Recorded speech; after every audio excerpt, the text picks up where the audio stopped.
자, 안녕하십니까? 오늘도 동양 고전의 정수라고 하는 노자 도덕경을 한문과 영어로 읽어보는 시간을 함께 갖고자 합니다. 저는 대학을 다니던 시절에는 이제 역사를 전공하여서 여름방학이 되면은 이제 의왕에 있는 그 교수님 댁으로 가서 이제 사설을 원강으로 배우던 그런 추억이 있습니다. 당시에는 이게 모든 한자를 옥편으로 부수부터 이제 찾아가면서 노트에 옮겨 적으면서 이렇게 해석을 하곤을 했는데요. 민중서림의 그 붉은색 옥편에 귀퉁이가 닳도록 찾고 또 찾던 그 시절이 참 그립습니다. 요즘은 모든 사전이 스마트폰 속으로 다 들어갔죠. 도덕경 26장은 중위 경근, 정위 조군이라고 하는 말로 시작을 하고요. 맨 마지막은 이제 경즉 실본, 조즉 실군이라고 하는 말로 마무리를 합니다. 군자나 만승지국의 제후쯤 또 왕쯤 되는 사람이 처신을 가볍게 하는 것을 경계하는 말들로 보입니다. 가벼이 처신을 하면 근본을 잃게 되고 또 조급하면 군주의 자리를 잃게 된다라고 하는 그런 의미죠. 26장의 내용은 어찌 보면은 아주 당연하고 평범한 말들이지만 그 의미는 결코 가볍지는 않습니다. 저는 몇 가지를 생각을 좀 해보았습니다. 첫 번째, 가벼운 것이 나쁜 것이고 무거운 것이 좋은 것인가?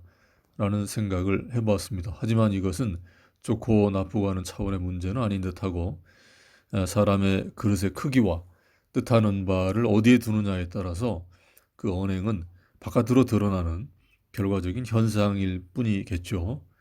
내가 무겁게 행동한다고 해서 그게 또 잘 될 것 같지도 않고 가볍게 행동하지 말아야지라고 다짐을 해도 그게 그렇게 또 잘 되지도 않을 것 같습니다.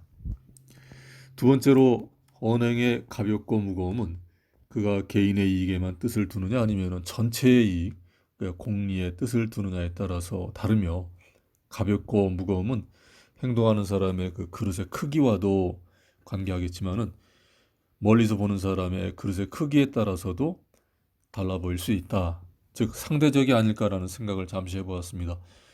그릇이 작은 사람의 행동도 더 작은 사람들이 보면은 무거워 보일 수도 있고 멋있어 보일 수도 있다라는 이런 말이죠.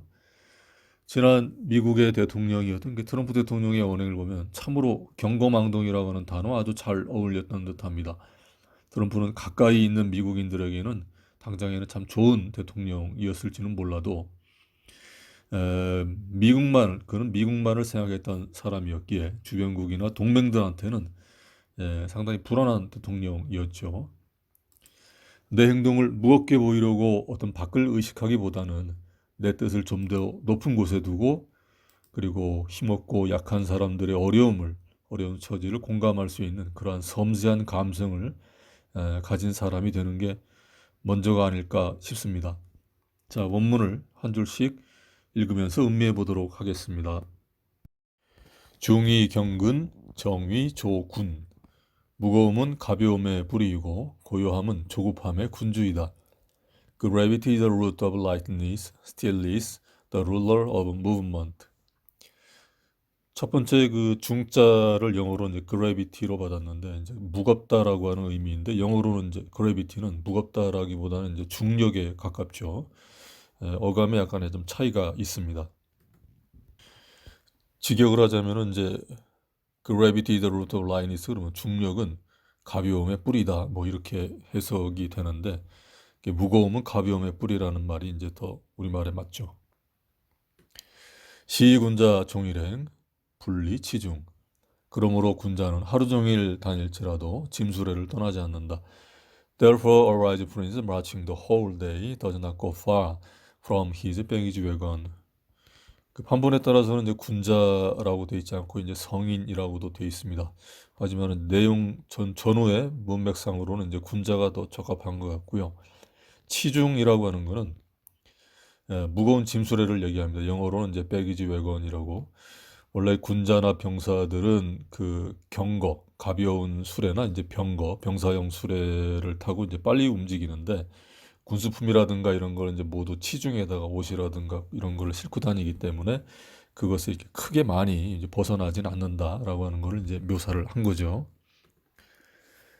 수유연관, 연처, 초연. 화려한 경관이 있을지라도 초연함을 잃지 않는다. Although he may have brilliant prospect to look at, he quietly remained indifferent to them. 영관이라고 하는 건 이제 우리말로 화려한 경관, 뭐 볼만한 뭐 어떤 이런 거를 얘기하는 거고요. 영어로는 이제 brilliant prospect 이렇게 표현을 했죠. 네, 그런 경관이 있을지라도 초연함을 잃지 않는다. 영어로 quietly remain, 조용히 있는다. indifferent to them. 그것들을 이제 무관심한 척 이렇게 있는 걸 얘기를 군자의 행동이 이제 행동거지가 그래야 한다라고 하는 이런 거죠. 화려한 볼거리가 있으면 그냥 가서 이렇게 보면 되는 거지. 뭘 굳이 무관심한 척 그렇게 있을 필요가 있나라는 생각을 제가 군자가 아니라서 그런지 그런 생각을 좀 해보았습니다. 내하 만승지주 이신 경천하. 어찌 만승지국의 군주가 자기 몸을 가볍게 놀릴 수 있겠는가? How should the Lord of myriad carry himself rightly before the kingdom? 내하는 어찌 내, 어찌 하자죠. 원래는 내자는 능금나무 내자인데 능금나무로 의미는 사라지고 이제 어찌라고 하는 그런 의미만 남아 있습니다. 내하 그러면 이제 어찌 뭐 이렇게 해석하면 되죠. 경즉실본, 조즉실군. 가벼우면 근본을 잃게 되고 조급하면 군주의 자리를 잃는다. If he do act lightly, he has lost his root. If he proceed to active movement, he will lose his throne. 여기서 이제 군주의 자리를 그 throne이라고 해서 왕위라는 이런 단어로 영어로 표현을 했습니다. 다음은 웨인 다이어의 버전을 함께 보도록 하겠습니다. The heavy is the root of the light. The still is a mass of unrest. Realizing this, the successful person is poised and centered in the midst of all activities. Although surrounded by opulence, he is not swayed. 웨인다이어는 이제 무거움을 그냥 더 헤비라고 이렇게 그냥 아주 심플하게 표현을 했습니다. 그리고 그 포이즈드라고 하는 단어, 이 단어는 이제 균형을 잡다라고 하는 단어인데 앞에 있는 그 the successful person이라고 하는 건 이제 직역하면 이제 성공한 사람들, 한자로는 이제 군자를 얘기하겠죠. 군자는 in the midst of all activities, 모든 행동들 중에서 centered, 중앙에 있으며 poised, 균형을 잡는다라고 하는 이렇게 해석을 하면 맞을 것 같습니다. opulence는 이제 화려함이라고 하는 단어인데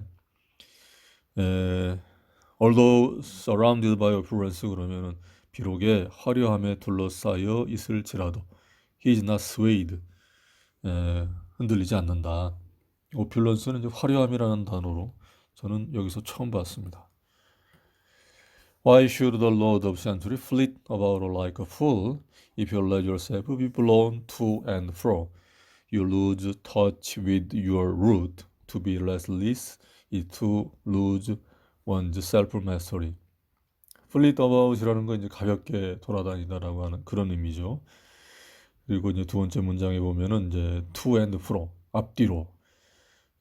당신이 이제 당신 스스로를 앞뒤로 바람에 부는 대로 왔다 갔다 하게 내버려 둔다면 당신은 근본의 그런 터치, 근본과 그 만나는 것을 잃어버릴 것이다 라고 하는 그런 의미죠.